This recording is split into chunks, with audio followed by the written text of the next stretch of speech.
Democratic Senator Dick Durbin of Illinois was surprisingly forthright this week about why we need mass immigration to the United States.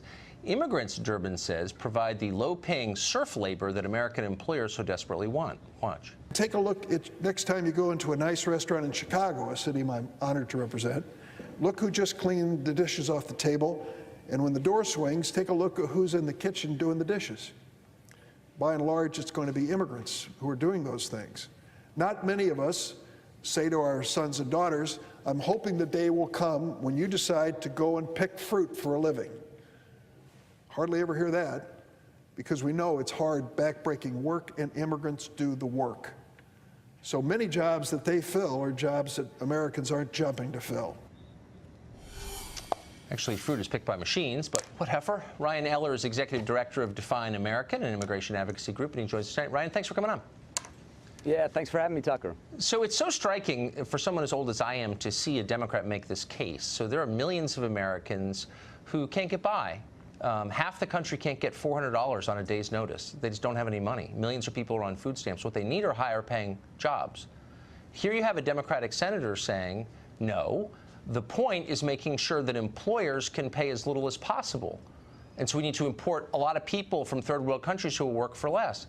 How does that help Americans? And why isn't the emphasis on raising their wages? Yeah, well, Tucker, I think what I would suggest that Senator Durbin was leaving out is the fact that many immigrants, in fact, twice as many as citizens, start businesses. They come over, they try to bring their families to start family businesses, join families of faith, and sure, many are working in our fields, and frankly, our agriculture industry would not survive if it were not for the 3/4 of immigrants that are working in that industry, just like in many cities. No, I don't know if your facts have caught up to current reality, which is that agriculture is increasingly mechanized. It takes far fewer people. Oh, it sure is. It is, yeah, overwhelmingly mechanized, actually. So among DACA recipients, just to pick a group about whom we know a lot, what's the single most common job for DACA recipients? Working in restaurants. So you're talking about low-wage, low-skilled jobs, and you're also talking about people who are less educated than average native-born Americans. Only 5% of DACA recipients have college degrees. So that's exactly the group of jobs that's going away because of automation.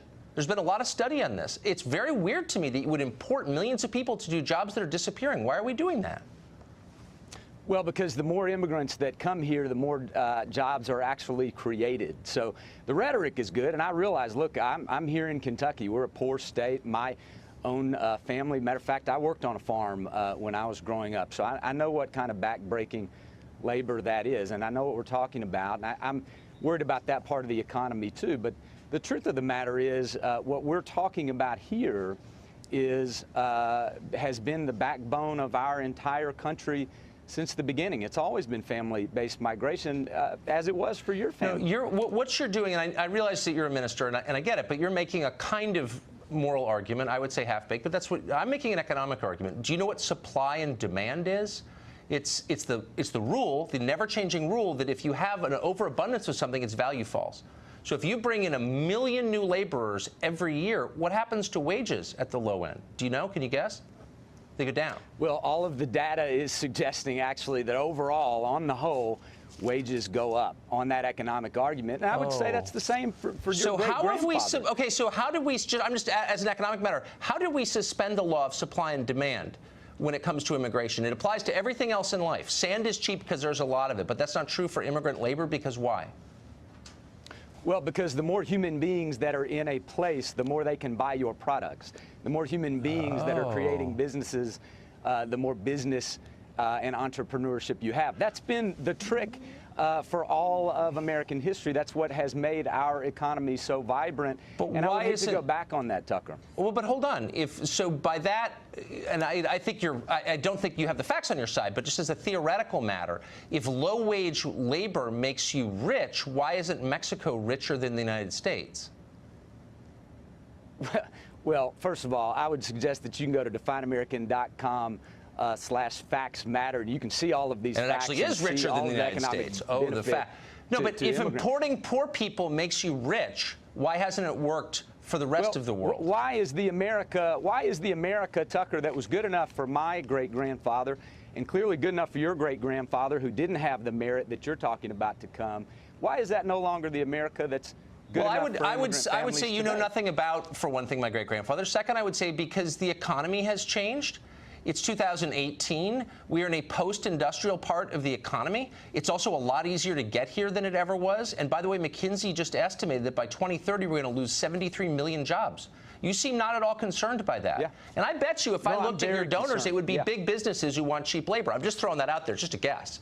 But Yeah, you're no, ignoring I facts look, that are relevant to modern I'm not. America. Matter of fact, I'm supporting those facts. Look, we ought to be concerned with the mechanization of labor. Immigrants are not creating that. Matter of fact, you look at all the businesses that have been created by immigrants in Silicon Valley that would not be here, literally, if the current plan on the table that the Senate is looking at and that the Trump administration is proposing were to be passed. And so, that's actually, so hold on. I'm not here to defend Congress or Trump or whatever. I just want to defend the country and say, then why wouldn't we limit all future immigration to immigrants with the same profile of the people who started those businesses in Silicon Valley? Well, because that's not what the current plan suggests. No, but why wouldn't we say, look, if you have an advanced degree, no, if you've got a degree in engineering, you can come here. How's that? Regardless of color, national origin. And if you have a high school education, you can't. Would that work, do you think? Well, did your great-grandfather or do you have an engineering degree at a graduate level? I was born here. I don't have to justify, but these are people who don't live here, and we get to decide whether they come or not. Why wouldn't we get people who are more impressive? Why would we bring people in who've got fifth-grade educations? What's the answer? Well, because we're a country that in our most prominent harbor reads, give me your tired, your poor, your huddled masses yearning So you to don't be have an free. economic argument, but you're going to use a little moral blackmail based on a 100-year-old poem by a socialist. Got it. Thank you, Father. Worked pretty well for our... Yeah, okay, I'm sure it will. Cesar Vargas is the first illegal immigrant lawyer in the state of New York, and he joins us tonight. Cesar, thanks for coming on. Thank you for having me, Tucker. So this makes, I got to say, I think normal people a lot less sympathetic to so-called dreamers. The idea that you're in a country illegally and you're standing in the middle of an intersection preventing citizens from getting to work. You're making basically violent demands in public when you're not even a citizen. I mean, do you see why maybe this is a counterproductive strategy and kind of offensive?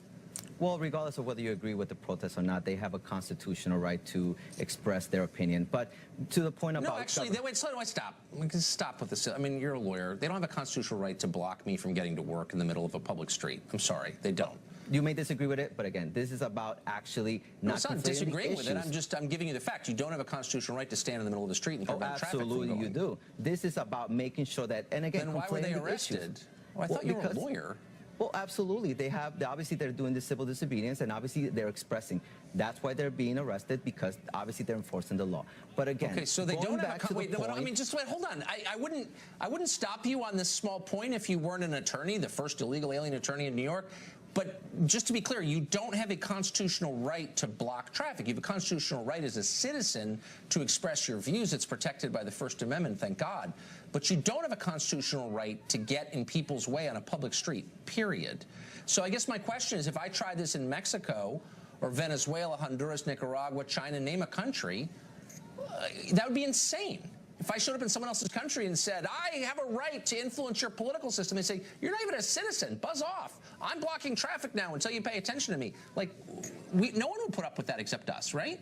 Well, Tucker, regardless of whether you agree with it or not, they have a constitutional right to express their freedom to speak any opinion, and obviously they're engaged in civil disobedience, and at the end, they're getting arrested. And regardless, the Constitution protects them whether or not they have immigration status. So let's stick to the point on this. Look, it doesn't protect their right to keep me from getting to work or getting home to see my kids. It's annoying, it's illegal, it's indefensible, probably not worth you defending it.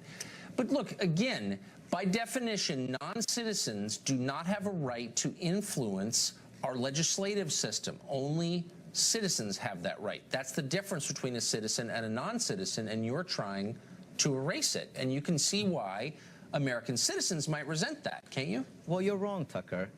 U.S. citizens have the right to vote. Absolutely, they have the right to actually cast a ballot. but every person has the right to voice their opinion in this country. That's what makes this country a great. The U.S. Constitution does not say, hey, the First Amendment applies only to U.S. citizens. Am I correct? The Second Amendment does not apply to only U.S. Washington citizens. is like basically paralyzed over concerns of foreign interference in our last campaign by the government of Russia right now. Absolutely. And the reason people are upset about it, influence with the president the reason people are upset is because Russians are not Americans. They're not American citizens. They don't get to influence who runs this country, what laws we have, how we live. Only Americans get to do that. Why is this different? I don't understand. Well, on one hand, we had the Russian government colluding with many of the Trump administration in his campaign. That's one story. And on this hand, we have young people. We have people who are expressing their views on a specific issue for certain rights. And that is what we need to have at hand. Why isn't Russia doing the same thing? You just have, look, Russians have a First Amendment right, according to you, I guess, to block my way home after work. But well, they don't have to the block same on the way home. That's why this protester got arrested. Right, and I think, but they do have the right thank you for finally admitting that. themselves. No, but look, the point is the same. That if you're not an American citizen, you don't get to shape, influence my laws. You don't get to choose my leaders. You don't get to run my country. Only Americans do. That's why there's a difference between citizens and non-citizens. And once again, you're trying to erase that difference. There's no other country in the world that will put up with this kind of nonsense, but we're too nice, and therefore we do. Do you see my point? This is why the United States is a very special place, because even though U.S. citizens have the right to vote, even though they have everything, we have the right to, many people, to express their views, to be protected against unreasonable search and seizures, and we have certain constitutional rights that it applies to everyone, and that's fundamental. Are you a citizen, by the way, Caesar? I am not. But I do hold the Constitution that applies to everyone. So when you say we, it's not really we. You're not a citizen of this country. I am an American. You seem like a nice guy and everything. Story. No, but you're not an American. I mean, there's a legal definition here. I'm not attacking you personally. What is the legal definition for being an American? The legal definition is citizenship. That's what the definition is. It's really simple. No, absolutely. Are you a citizen? Can you vote in our elections, or can't you? I cannot vote in the elections, but I can voice my opinion as an American. And I am going to be an American pretty soon, because I'm going to continue to advocate and to represent my community and to demand, just as many Americans have demanding you're in someone else's country, and you get, again, I'm not attacking you personally. Of course. I just think the distinction is a meaningful one. We want to be very clear of what it means to be an American. Being American does not mean a piece of paper. Being American is about holding certain values, about freedom, about liberty. You actually don't hold those values. It's about believing in the rule of law, and you don't. So actually, you just invalidated your claim to Americanness, as far as I'm concerned. Anyway, Caesar, thank you for joining us.